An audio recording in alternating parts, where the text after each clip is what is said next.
धावत्या जीपमध्ये अक्षय शिंदेचा game. Mumbra bypass जवळ नेमकं काय घडलं? बदलापूर प्रकरणातील आरोपी अक्षय शिंदेने स्वतःवर गोळ्या झाडून घेतल्या आहेत. यामध्ये अक्षय शिंदे याचा मृत्यू झाला आहे, तर एका पोलिसालाही गोळी लागली आहे.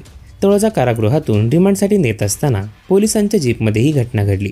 मुंब्रा बायपास जवळून जात असताना आरोपी अक्षय शिंदे यांनी पोलिसांची सर्व्हिस रिव्हॉल्वर खेचली.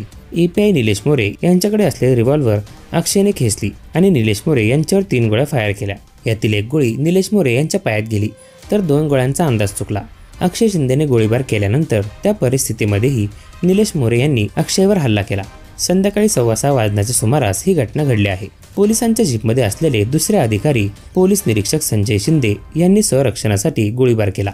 संजय शिंदे यांनी स्वतःच्या सर्व्हिस रिव्हॉल्वरमधून अक्षय शिंदेवर 2 गोळ्या फायर केल्या. यातील एक गोळी अक्षय शिंदेच्या डोक्याला लागली, तर दुसरी शरीरावर लागली. गोळीबारामध्ये जखमी झालेला अक्षय शिंदे आणि एपीआय निलेश मोरे यांना कळव्याच्या शिवाजी रुग्णालयात नेण्यात आलं आहे. यामध्ये अक्षयचा मृत्यू झाल्याची खात्रीलायक माहिती आहे.